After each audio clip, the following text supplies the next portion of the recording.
Yeah, I think we're good. I think we're good. Fuck it, we're just going straight live right now. We we are back again, and I'll tell you why I had to push it back in a little bit. But first of all, as we always say, hope everyone's happy, healthy, successful, doing well, winning in life. Yeah. Um, just watched a bit of the tennis, watched a bit of Smackdown. AJ Lee's back after almost 10 years. AJ Lee is back in WWE. And there will be a mixed tag match between Rollins and Lynch, and Rollins with Lynch, and Punk with obviously AJ Lee. AJ Lee is fucking back. Unbelievable.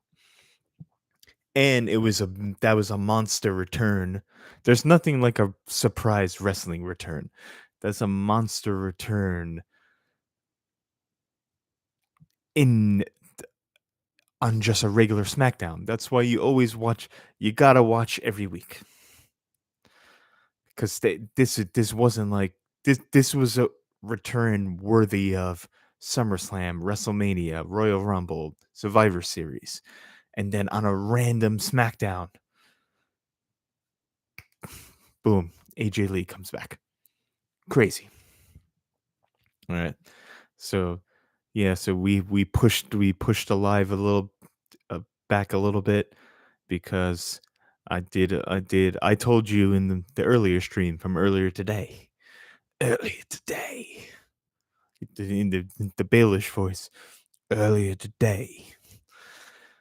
Um, we we were out. We did a bit of happy hour with a lady, one on one, first time hanging out. Then we went.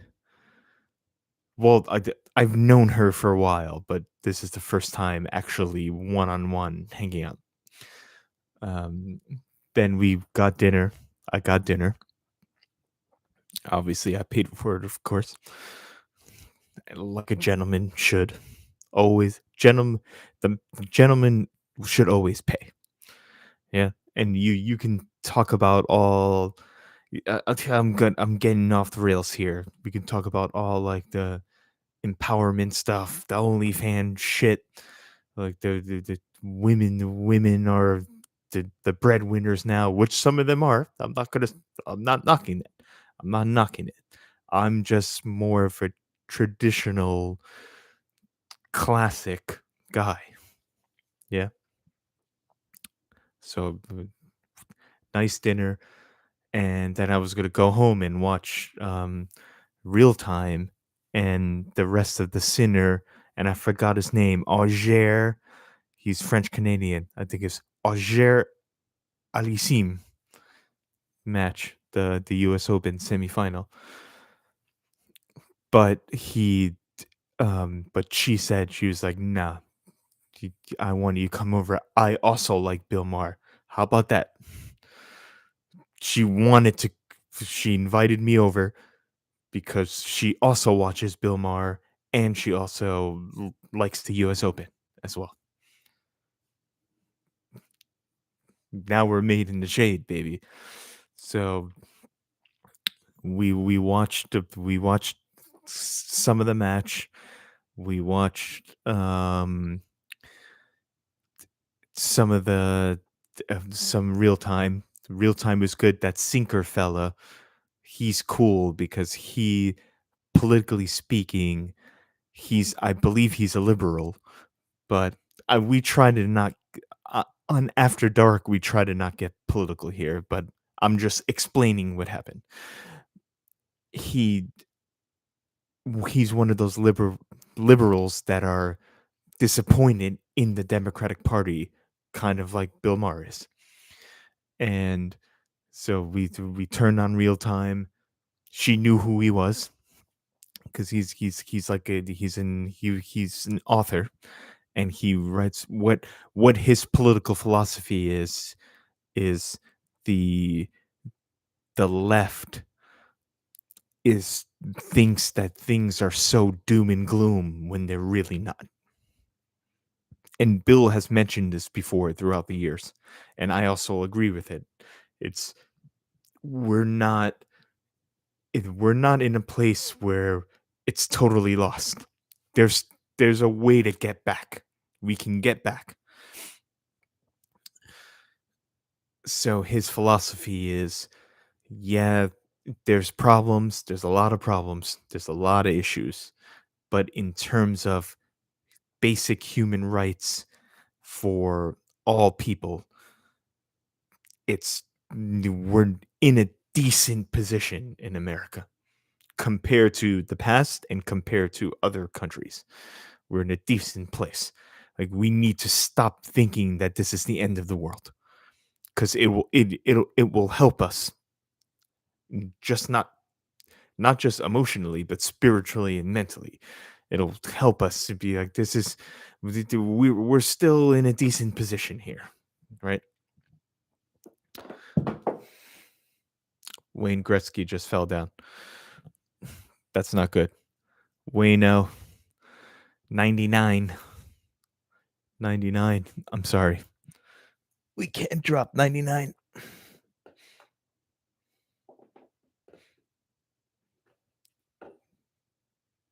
We can't drop 99. Um, Above and beyond. Check that out. The real ones know. Uh, so yeah, we watched a bit of that. Then we watched Sinner. And one of my best jokes is Yannick Sinner. I think I've talked about him before on this channel. An Italian Catholic man named Sinner. Think about that. Think about that. That you can't make that shit up. It's like being named like what if his name was Pope? What if he was imagine Nick Pope? I don't know Nick Pope's if he's even religious beliefs. He's a goalkeeper in the Premier League for Newcastle, but it's an Italian Catholic man named Sinner. Unreal. And I obviously it hits home for me because I grew up Catholic before I gave it up. So yeah, I'm surprised she was down with that, and she was loved both of those things. So then, the reason why the stream was pushed back because she was like, "This is happening." It was like that scene in Always Sunny where D is in the bar with that he's a doctor when in the sea the one of the best episodes where all of them go on the dating apps and Frank, Charlie, and Mac are doing like the group dating thing. So it's like three girls, three guys. D is doing what was this like? It's like they call it sparkers.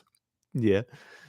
And Dennis is losing his mind because every woman dislikes him. And D goes, "This is happening. You and me. This is happening." That's exactly what just happened to me earlier tonight. So there's a wow wow wee wow. There's some lunging and plunging. I didn't expect it. I was ready to leave. I was gonna go home and record this episode.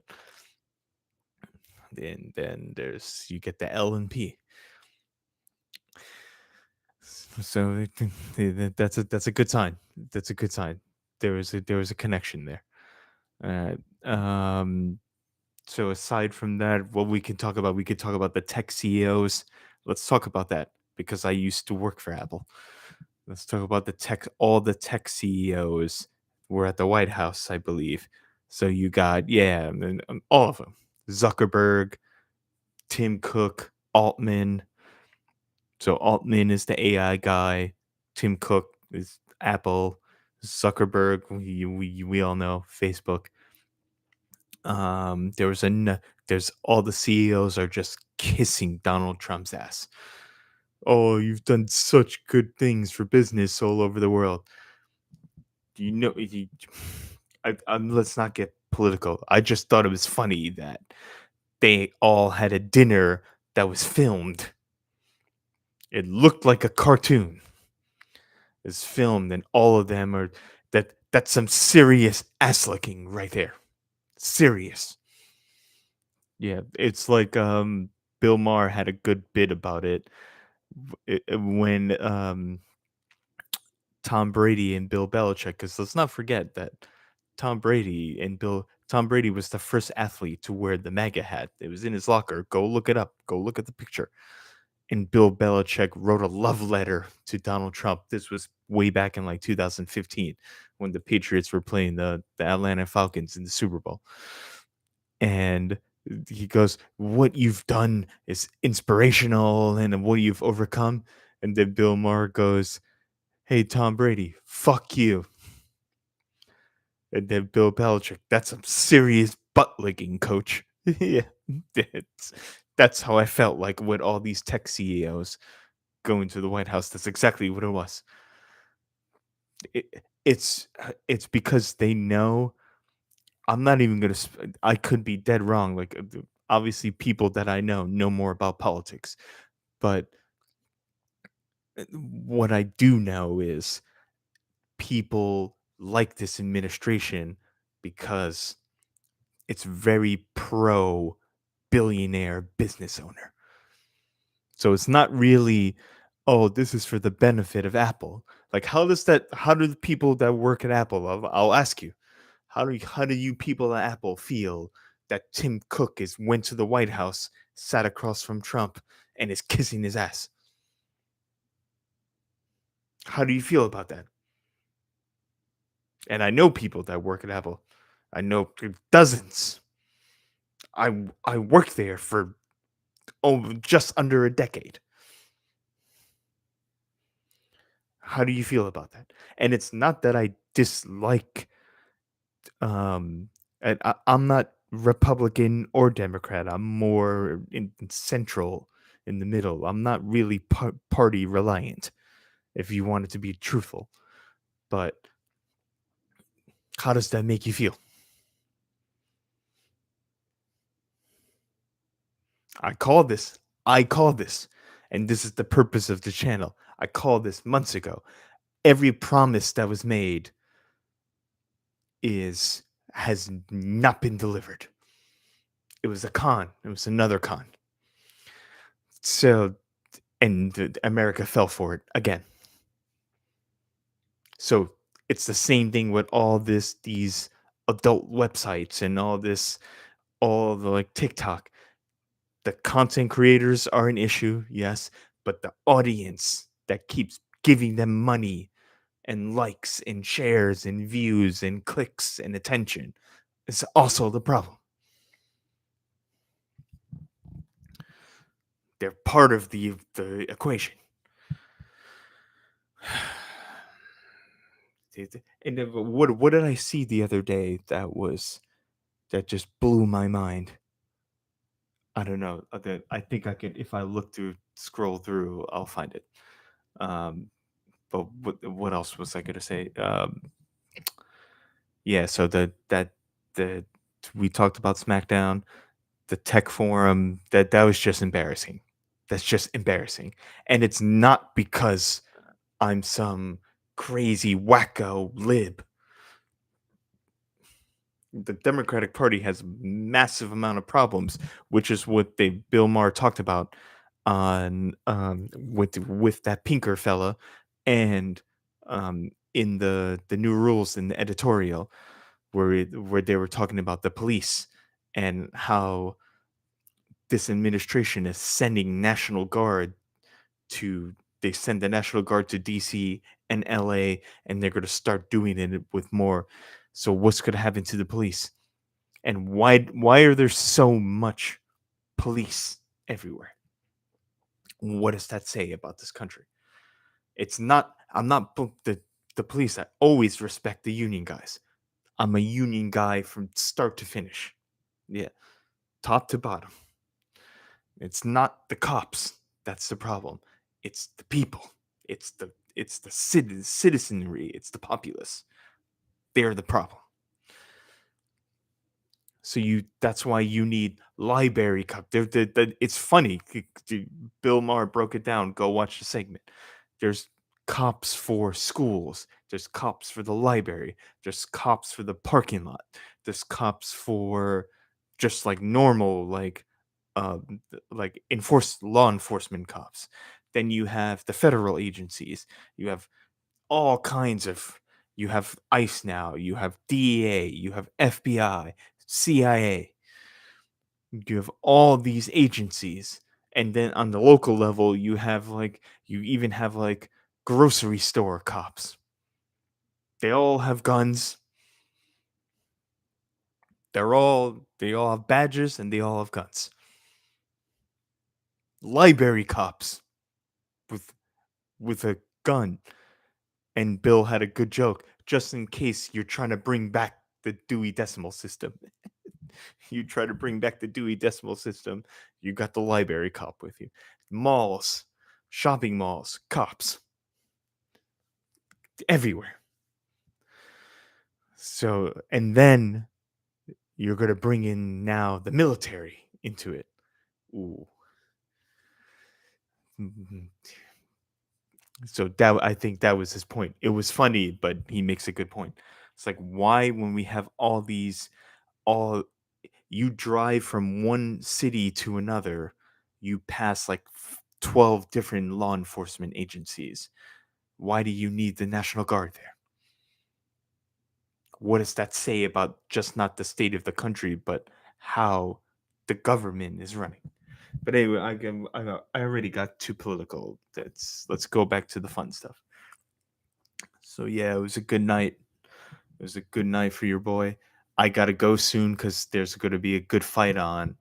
One of my good friends recommended it to me. It's a Muay Thai fight, Muay Thai title fight, women's world championship. Um, she used to train with one of the fighters, and she told me it's on Amazon Prime. If anyone wants to watch it, it's one. The promotion is One Fight. I think it's called One. The word one, not the number one. So you type in One Fight, you'll get it. Um, so yeah, and what else did I want to talk about here? I think let's get the composition. Let's get the composition out.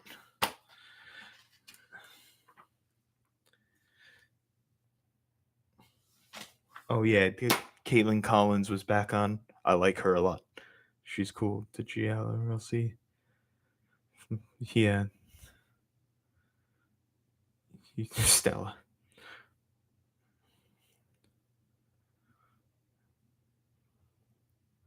We could talk about. Nah, I'm gonna save that. I almost slipped there. That needs to be a standalone episode. But there's good stuff coming in the pipeline. I promise you.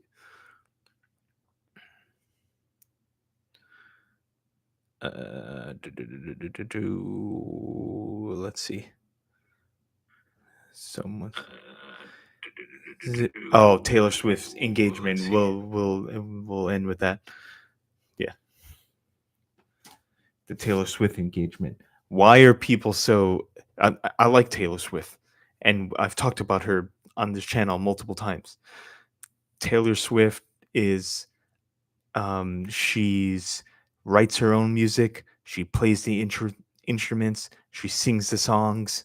She produces the album. She edits it. She does that.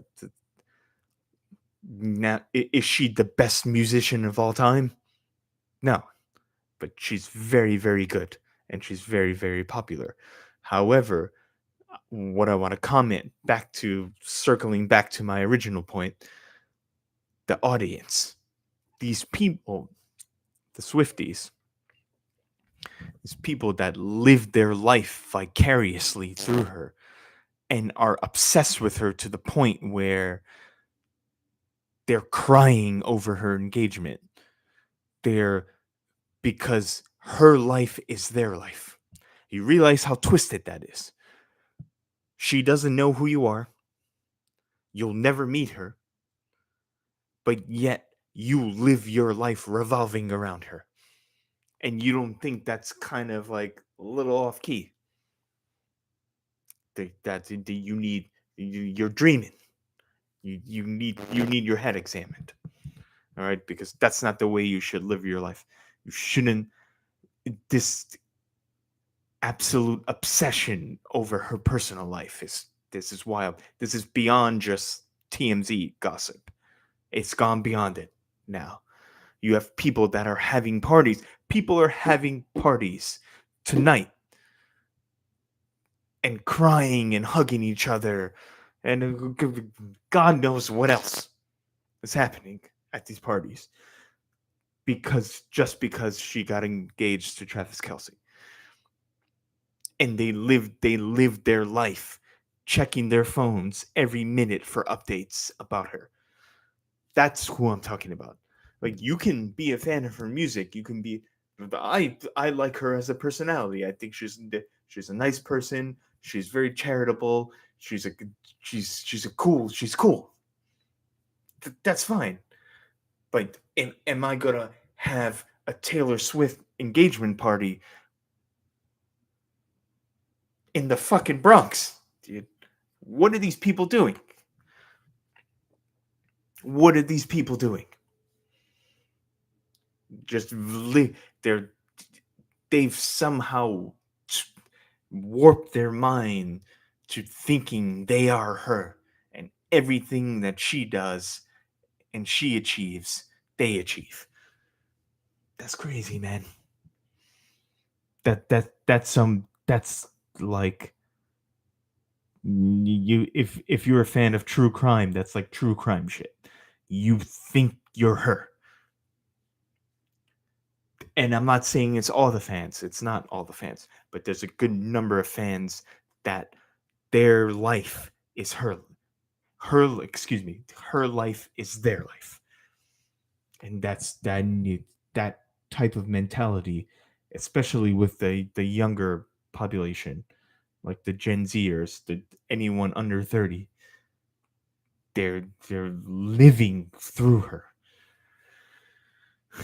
It's fine to be a fan and like her music and support her and be you. So sometimes you want a bit of gossip and on her personal life. Fine, that's all good. Yeah, but now it's gone to another level. This is alarming. Yeah, so we'll end on that. I gotta go watch this fight. It's going to be good. Muay Thai Women's World Championship, one promotion. All right, we'll see you next week. It was a good night for your boy. It was a good day overall, start to finish, which is really all you can ask for these days. It was a good birthday, which I talked about later. Salute. I'll see you guys next week.